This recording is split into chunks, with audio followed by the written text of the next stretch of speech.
Today is the sentencing of the defendant for the purposeful and intentional murders of Davion, Flanagan, and Dominic Russo. And in a way, it's the second time their families are gathered again to grieve.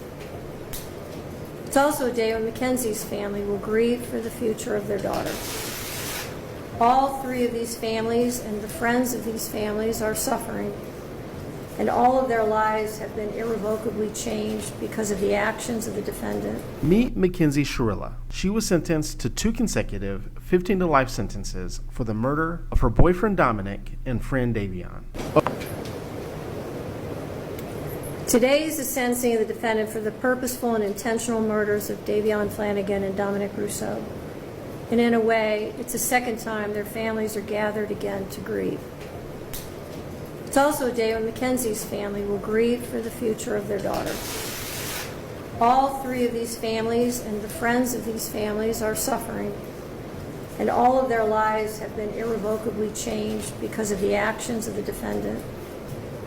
The unintended and collateral consequences of a selfish, intentional, and cruel decision by Mackenzie will ripple forever in time.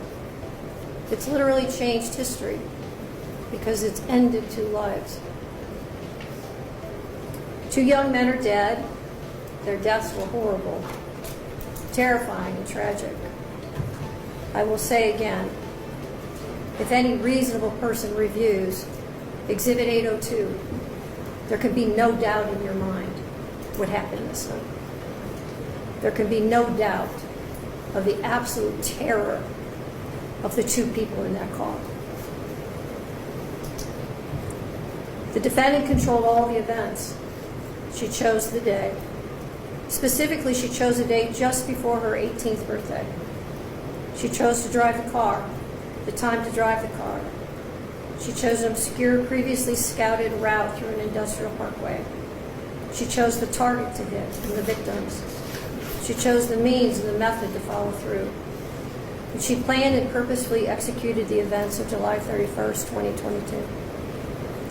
The review of the evidence supports the factual findings, the forensic testimony, the testimony of the first responders, the testimony of the emergency room doctors who treated the defendant, the testimony of the coroner's medical examiner, the testimony of those who knew the victims and the defendant, and the testimony of the BMV official who provided evidence that not only did the defendant deny any medical condition when applying for her license, which her mother co-signed and attested to, but also that just after the accident, Mackenzie renewed her driver's license and again denied any medical condition.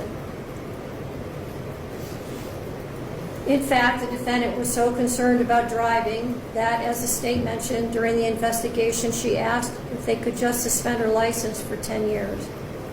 It is hard to fathom how a person could be concerned about their driving privileges, having just been responsible for the deaths of 2 people. There was no medical condition that caused this as an accident. There was no mechanical failure of the car. The record is clear on the facts and the evidence. Her mother's uncorroborated statements without any medical testimony or records is not persuasive. It is also important to remember that even if Mackenzie intended to also die in this crash, that is irrelevant. A failed suicide attempt is not a defense to murder. And even in a murder-suicide attempt, when the perpetrator executing the plan survives, the other death or deaths are still murder. There's only one person who's responsible for the pain of everyone in this room, and that person is you, Mackenzie. Nobody else is responsible. This isn't the fault of Dominic's family, or Davion's family, or your family. And I know that each of you have asked your questions to yourselves, what if? What if I had done this or that? The truth of it is, none of us can control the intentions of another.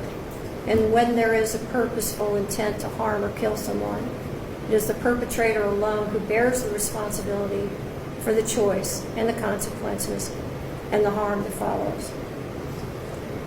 The difficulty for sentencing today, honestly, is whether or not I believe you should get consecutive sentences. I'm troubled that should I give you a concurrent sentence, that people will believe that somehow I'm being disrespectful to one of the victims. And on the other hand, I have to weigh the punishment. There's a very good likelihood, Mackenzie, that you will spend the rest of your life in prison. That won't be up to me.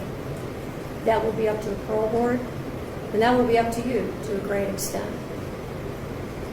I understand that the pain in this room wants me to impose the harshest sentence, but I don't believe that would be the appropriate sentence, because I do believe that Mackenzie will not be out in 15 years. So she's sentenced on count 2, the murder of Davion Flanagan, 15 years to life. She's sentenced on count 1, the murder of Dominic Russo, 15 years to life, to be served concurrent to each other with credit for time served. I'll waive fines, fees, and costs, and your appellate counsel will be assigned. Are there any questions from the state? No, Your Honor. Thank you. Any questions? No, Your Honor. All right, thank you.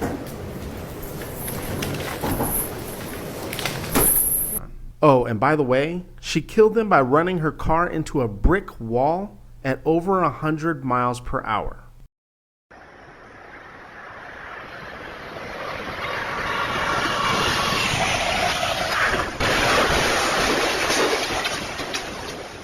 So now that Mackenzie's in prison, has she learned her lesson? Is she remorseful?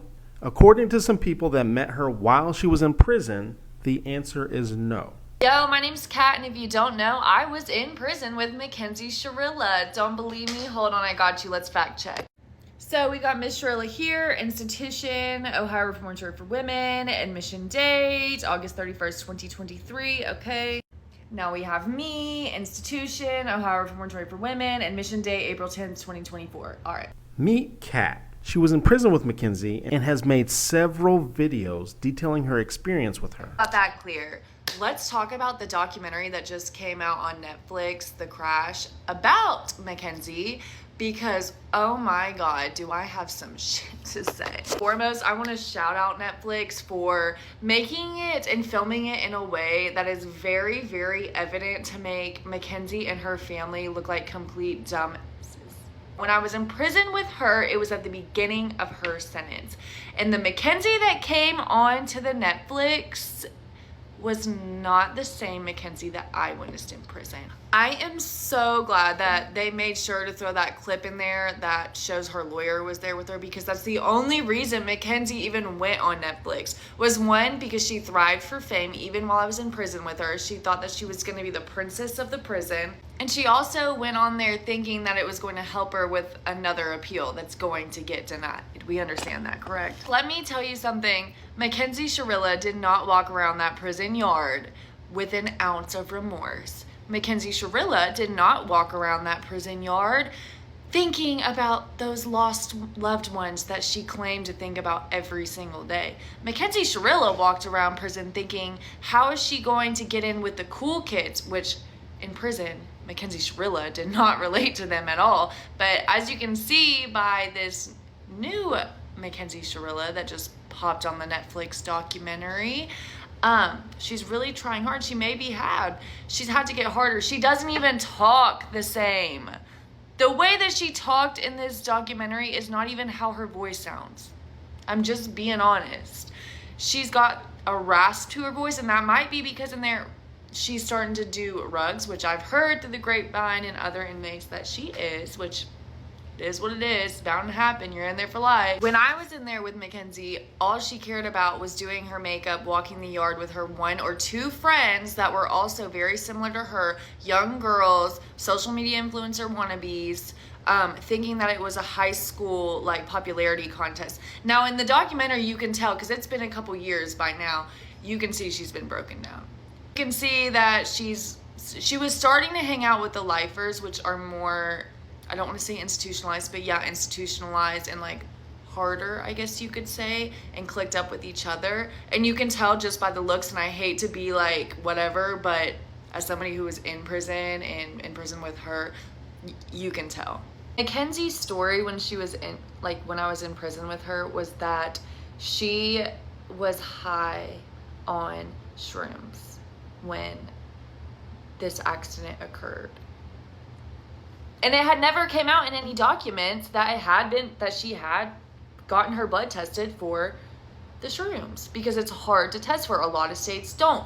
They showed in this documentary that they sent it to an out-of-state lab to get tested, and there was only THC found.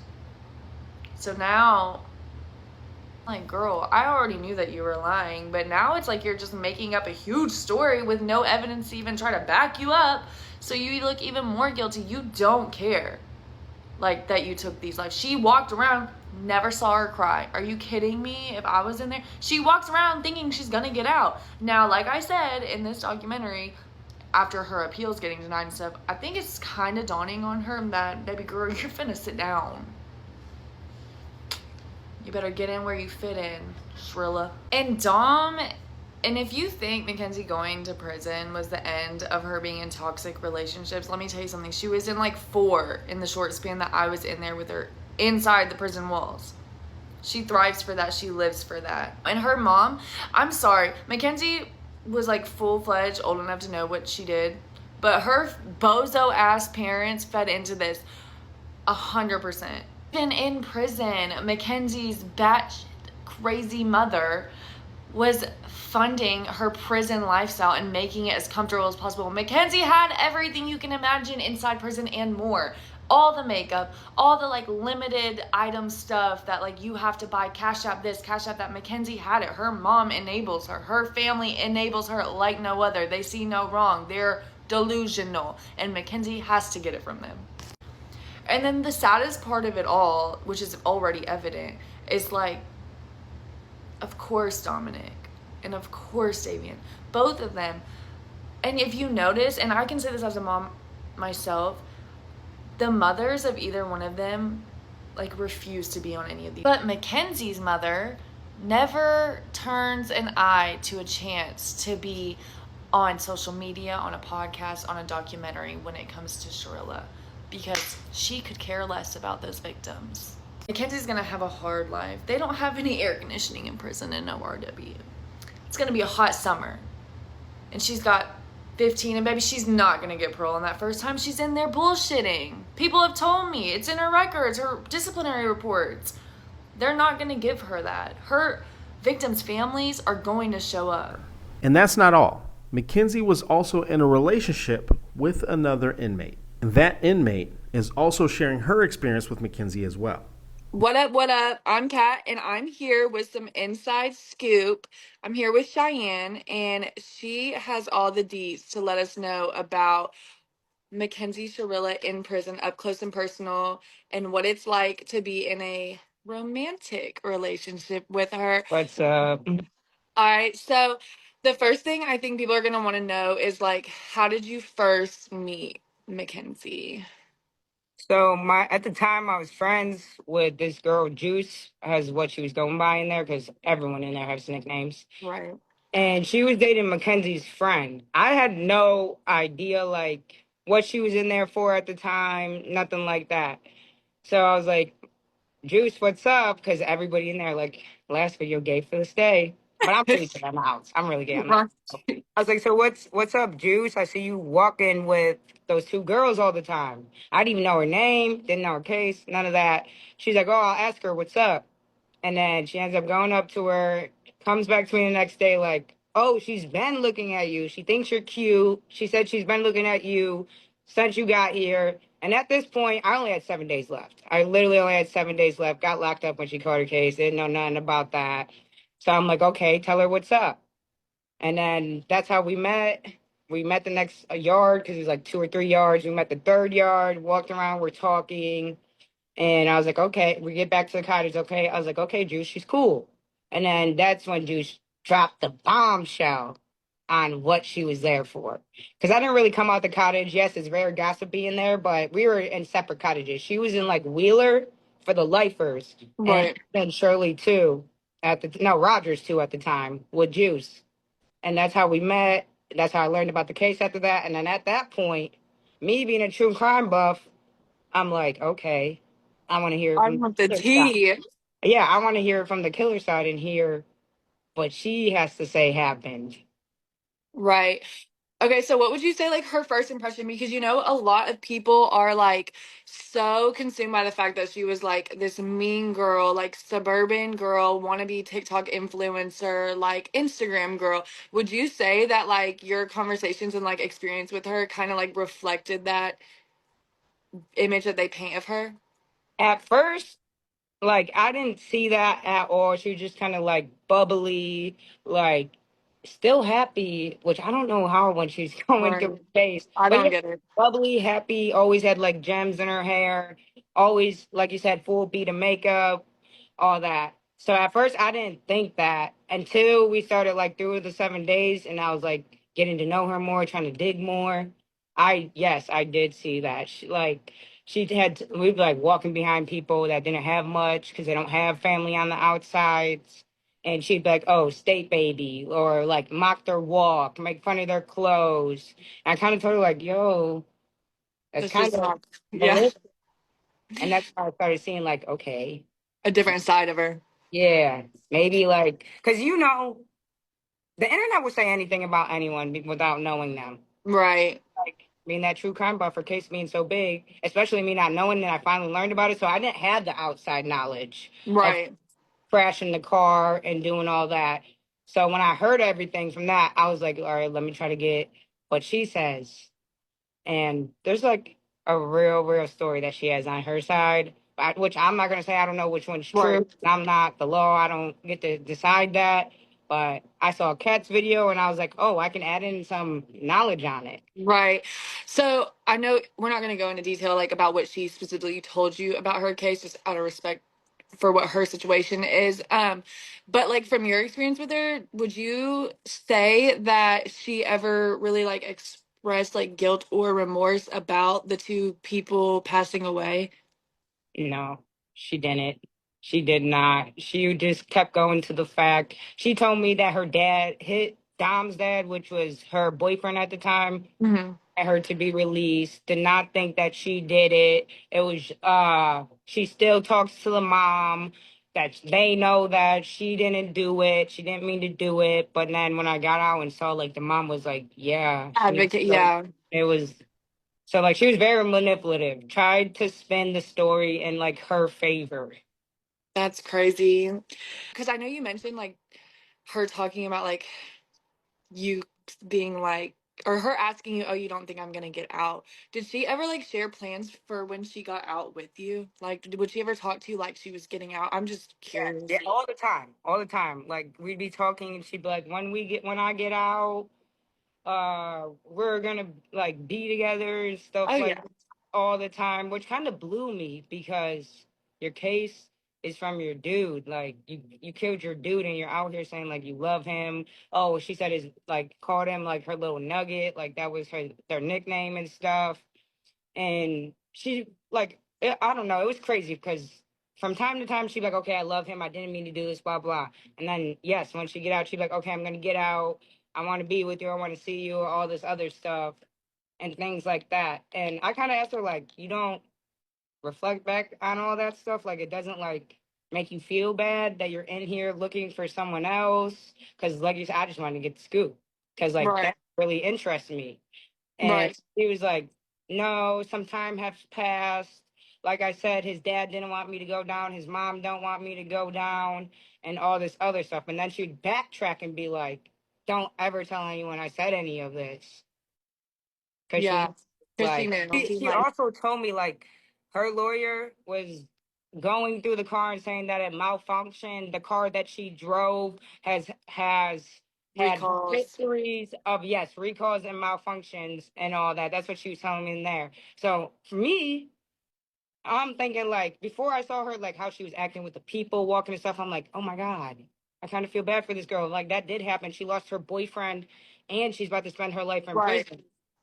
And then I got out, seen the true crime circus thing, seen all the interviews with the friends from that night, and I was kind of like, I don't think that the There's match. more to it. Yeah. At the end of the day, she's still a person. She's still human. And I'm sure y'all develop some kind of relationship, romantic, friendship, whatever it might be. Um, but so you can just answer with like a broad answer. Were there things that she told you in private? I know you mentioned she said like don't tell people. Were there things that she told you in private that she did not want other people to know? Yeah, yeah, she did. There's like a really, really big thing that would weigh in on her case. And she told me not to tell, but like, I'm not gonna lie, honestly, I feel like It it would help her. sounds like horrible, but it might help her. She had told me. Or not 'Cause even I just asked help, but her, like justify the situation a little bit more. But there's no yeah, justification because clearly we at all, lost two at all. people. But there's definitely factors that go into like cases that should be considered.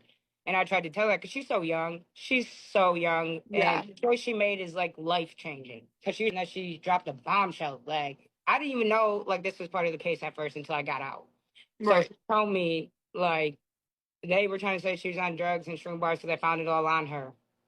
But she had told me her, Dom, and I'm sorry, I'm blanking on his name, Davion, Damien, and the Davion, back all that night, Davion, all that night that they took acid, they were tripping. That's why she was driving him home at 6 a.m. because they were all still up from tripping. But she does not want the police to know that. But I feel like if she told them that, it would weigh in on her case, like you're on a mind altering drug. right. Kids are. I mean, like I know, not even kids, grown people. We are stupid and we, experiment, especially like in high school, senior, junior year. You experiment. I definitely have my fair share of messing around. And I'm, lucky. Me too. Like if you guys dig into my background while I was there for trafficking. So Yeah. So, I mean, that's kind of like mind blowing to even think. and And like that was so crazy because I seen when I got out, she was adamant that she was not on drugs. And then when she told me that in there, like I was just kind of like, hey, like pass that on to your lawyer because at the time I'm only having her side. You can't see none of that news from prison. They don't post nobody's right, case or nothing, anything on there, so you can't really see that. So I'm coming from her side, and I'm just like, tell them that. Like I'm not saying that's gonna get you off or that's gonna get you out or like you said, justify it. right. Definitely play a role in the case. Yeah. So then I want to touch a little bit because I think people are so fascinated with the fact that like in my video I kind of shared and we touched on it a little bit like how people or how she would like have things that like not your typical inmate would have like the gems in her hair, the jewelry, the makeup, like we have a picture, you sent me a picture of her like wearing the pink shirt that is like really difficult to get if you don't have Yes, you like if you're pay not in like certain $100 groups. for that pink shirt in there. You pay $15 each for one of those gems in her hair. That's Yeah, so expensive. and you can like confirm that that was like pretty much a daily thing because I know at least when I saw her, it was every single day, like hair done, jewelry on, makeup done. Like she made It's altered to fit her. She had a waist trainer. How do you get a waist trainer in prison? that's crazy. What the fuck? Like I think she got it from the pregnant cottage. Yeah, they probably like for after She they had already the got baby. something. That shit was like probably 150. Yeah, she had like everything in there, top notch. How she was on the outside influencer, that's what she wanted to carry it over to prison as well. Which blows my mind because you're in a situation where you can lose your whole life. Why are Literally. you worried about those things? Why do you have your family spending money on that when you could be getting a lawyer? But I just think she's honestly too young to grasp what is going on. Right. And you would think after getting a guilty verdict on two charges, she would have grasped that by now. And what? Didn't she already use like almost all her appeals? Yeah. Yeah. Yeah, it's insane. I think she's just too young to grasp what is going on. Yeah. It's crazy. People are so consumed with her mom. And I know a lot that her mom was super like kind of made it like a cupcake cupcake camp for her Yeah. in there, like very cushiony. She had everything like that we could have and more in prison. Would you say her mom was the only one taking care of her while she was in prison? Or I genuinely want to know, and this might be more for my like personal knowledge or and people might want to know too. Was she on any of the sugar daddy websites? Did she have prison sugar Yeah, she daddies? was. She was. So she was Was on. on sugar daddy websites. She got her incomes through a couple ways. She sugar daddies 100% was sending her money. Her mom was sending her money, and then like you said, she would do her little hustle with the shoes, the cups, Yeah. and making like little bracelets and stuff. But yeah, she did have sugar daddies in there. Good to know. So still in there, still manipulating people from the outside, from Yeah. the inside to the outside. That is wild. Netflix released a new documentary on this case, and after watching it, not everyone's convinced that Mackenzie is guilty. I watched the Crash documentary and I came away from it believing with all of my heart that McKenzie Shirilla is innocent. Let's get into it. I think what happened to Kenzie is a witch hunt, a true witch hunt. I think that people decided that she was guilty of murder because they had misplaced guilt and grief about the choices that their children made. I think the fact that there is no hard evidence whatsoever of her intent, the fact that the car on one road randomly got stuck at 100 and didn't brake and slammed into a wall does not, in my opinion, equal murder. It doesn't equal intent. It really doesn't. I think that the fact that they used her social media the way they did in court to paint a picture a certain way proves that they didn't have hardcore evidence to show, yes, she really did intend to kill him. She really did mean to end her own life even. Had they had that evidence, and it's my opinion there would have been overwhelming evidence of that, because as someone who my husband committed suicide, okay? I have people in my life who've done that, and I'm telling you, it's a long road to the point where you finally just fucking flip and decide to kill yourself. Usually people who are suicidal aren't homicidal as well.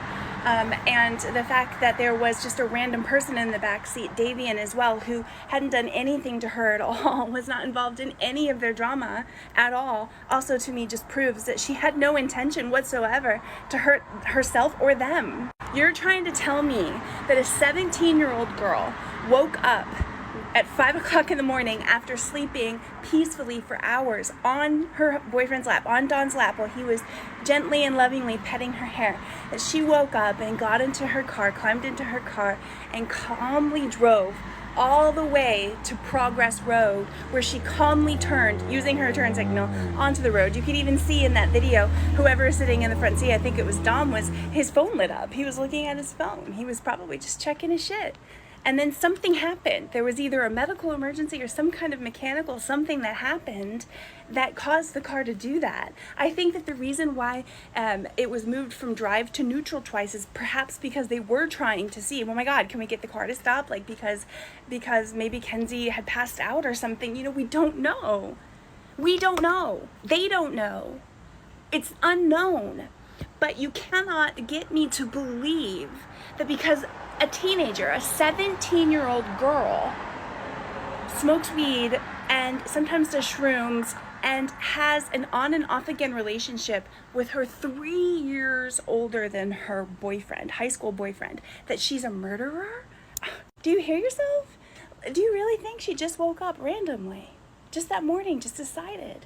That's it. I'm ending my life that I love so much, that I have so much to look forward to. I'm going to end my life, I'm going to end his life, and I'm going to randomly take out this one kid in the backseat of my car. No. You know, and I watched the documentary too. I heard people, there have been people in my comments who were saying that she practiced the route. What do you mean? What do you mean she practiced the route? Do you mean that she lived in that city and probably had to drive that road before? Is that what you mean? Prove that she was on that road practicing to kill herself and her boyfriend and whoever the fuck else just happened to be in the car with her at the time. You can't prove it.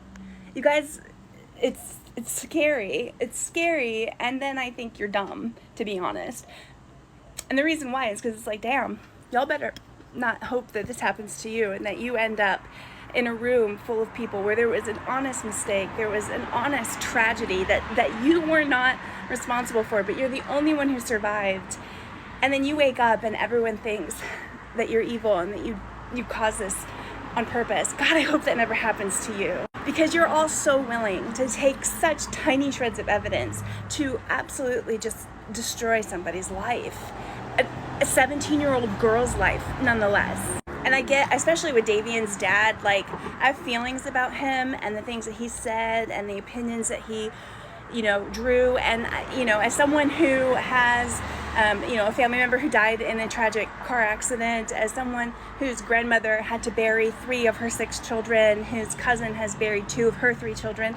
I know loss, okay? I had to bury my husband after he killed himself. I know loss, right? I'm a parent as well, and my children are actually the exact same age of Kenzie and Davion. And my entire heart is with those parents that lost their babies. It is so, so tragic and sad. But I believe wholeheartedly, especially about Davion's parents, especially about Davion's dad and his little sister, I believe wholeheartedly that their grief and anger towards Mackenzie is misplaced. I think that they have used her and that she has become a scapegoat for their own grief and guilt. I mean, Davion's father talked at length about how they pushed back on the idea that weed is a gateway drug and that it's not addictive and all this, basically saying that they were the responsible parents who told their kids not to do drugs. And Davion just, he even said, show me your friends and I'll show you your future, implying that even Dom, who was the drug dealer, by the way, Dom and Mackenzie were bad influences. They were bad people. And his precious son, who was devastated about not being able to grow up and go to play football for the rest of his life, just sort of got wrapped up in it and then ended up getting randomly murdered one day because one of the people who smoked weed decided randomly to murder him. I think he feels bad that he had a child and he raised his kid, and his kid grew up and didn't go to college. He was going to go to barber school, which is college, is a vocational school, and he probably would make bank afterwards. But I have a feeling, based off what I saw from that man, that that's not really what they were hoping their kids would do, and that they would end up like that. And somehow, some way, for whatever reason, whatever was happening at home in Davion's house, Davion, according to his own sister, was being selfish and at that point was saying he hated his parents and was rebelling against them. And that's how he ended up hanging out with people like Mackenzie and Dom, and how he ended up dying. I think they just need to accept the fact that they are feeling guilty and full of grief. And they need to start taking personal responsibility, and they need to stop blaming an innocent girl for the tragic loss of their son.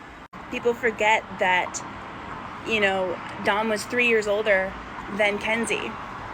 So that means she was 14 and he was 17. She was 15 and he was 18. She was 16 and he was 19. She was 17 and he was 20. That's a power imbalance. I've been in the exact same relationship dynamic where my ex-husband was 3 years older than me, and he was absolutely the one in control. And I was that young as well when we were together. We started dating when I was 15, and we were together until I was 26, okay? And he absolutely ruled. He did. And he was older than me. He was 3 whole years older than me. It took me years to grow up enough and to gain enough fortitude in myself to be able to start standing up to him and to realize that the way that he was treating me was abusive. And Dom was abusive. They even said in the documentary he cheated on her. Cheating on someone is abuse. Okay? It's abuse. Him locking her out of their shared house and then filming it, sharing it with others. Abuse. Him telling her to shut up, which he did. In the documentary, y'all saw it. That's abuse. So we have an older man who's abusing a younger girl, she was 17, she's still a child. He's an adult. And you think it's her fault. It is just like American society to blame the girl, especially if she has an attitude, especially if she's naughty. If she were a boy and this happened, it'd be boys are being boys. Boys will be boys. Boys will be boys. Right? Free Kenzie. Free McKenzie Shirilla. But what some people took away from the documentary was how enabling Mackenzie's parents were. And that's also something that was apparent to the judge during Mackenzie's sentencing. My name is Shirilla. I just want to say, am I allowed to address them at all? Sure. I just want to say to the families that I'm broken, sad, and lost, and my heart hurts for everyone, okay? Davion was her new friend, and Dom was the love of her life, and he was part of our family, okay? I'm just so sorry that this happened, and we're heartbroken, okay? And then, Your Honor, this was a terrible, tragic nightmare accident to have happened that she has no memory of, and she will never emotionally or physically recover from it. She almost died too, and we're asking that you please not run the sentence as consecutive. He was family, and we all loved each other. That morning of the accident, she called. I got a phone call that there was a car accident. Okay, so we went to the hospital, and I didn't even know who was in the car. The names had not been confirmed yet, and I'm going to cry because I missed Dom so much. We loved him so much. So I called Dom, like over and over again, praying that he was going to answer the phone, and he didn't answer the phone. So then I tried to call his mom, and she didn't answer the phone either. And I still didn't know who was in the car. I didn't even know if she was alive. I didn't know what was happening. So then we were in the waiting room, and then his mom she did call me, so I answered the phone, and I was like, oh my God, like, I don't even know who was in the car. Like, what's happening? Was that Dom? And she said, what do you mean? My son is dead. And I was like, I'm so sorry. And then she said something like, and now I have to wait until your kid's out of the hospital. And then I didn't hear the rest. I was like, we loved him so much, and I hung up the phone. I did not talk about social media. I didn't even know what was going on yet, okay? So then, that was it. So in the hospital, that Vitality post, I commented on that because somebody had called her a murderer, okay?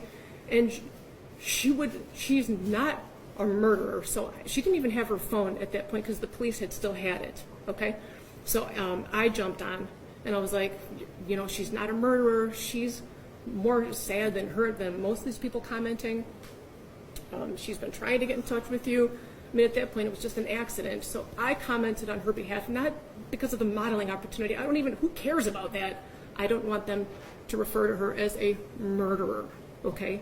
And I don't even know how that comment got on the phone because the police still had her device, and she could not access her phone or social media. That's why I did it.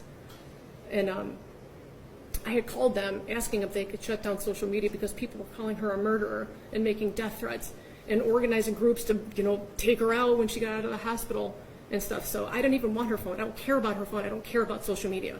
I just wanted them to stop calling her a murderer so that when she did come to, and she did come out of surgery, multiple surgeries, that she wouldn't see all these people calling her a murderer because she would never, ever, ever murder the love of her life, okay?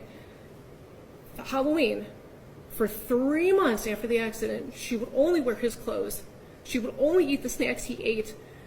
She would only listen to the music he wrote, okay? She was laying in bed for 3 months crying. There was a shrine of him next to her with photos and things that he liked, and this flower that lights up that he got her because he wanted it to be fresh and alive forever. It's like a little Beauty and the Beast flower. Okay, she's got this shrine of him next to her. So she was crying for 3 months. So her friends asked if she wanted to go out trick-or-treating or Halloween, and it was at OU. And she didn't even want to go. She said, I don't know, should I go? She couldn't even walk yet, barely. So I told her, I said, baby, please go. It's Halloween. You've been laying for 3 months crying, only listening to his music. Please go. Have just a moment of fun. A moment of fun. So we told her to go. My husband drove her. I brought her back home. She just needed a second of fun from losing her whole world. Her whole world. So that was us. We told her to go. And that concert she went to with Dom's cousin, Abby, they picked her up. They brought her there. That was Dom, Mackenzie and Dom and Abby all decided to go to this concert together while they were in the hospital. That was for Dom. Everything she did after the accident was either in honor of him, to be close to him, or just to be by him any way that she can. She's like devastated and tragic. He was the air that she breathes, okay? And they went with his cousin. We spent all kinds of time with him after the accident. What was the other thing? I'm hearing an awful lot about your daughter. I'm not hearing very much about the 2 dead people. Dominic, okay, I'm asking you for leniency because this was a tragic accident that she does not remember. And Davion, he's a new friend. And I'm so What sorry. does that mean? His life is worthless? No. God, no, not at all. They all loved each other. They all spent every day together. You know what I mean? I don't know And too isn't much that for part him. of the problem, Mrs. Shirilla? Sorry? Isn't that part of the problem, that they all trusted each other? Isn't that part of It's not a problem at all. It was the problem wonderful. of how they all ended up in the car together and two of them ended up dead? I understand. Right, and I respect your position, but you disagree with me. I understand.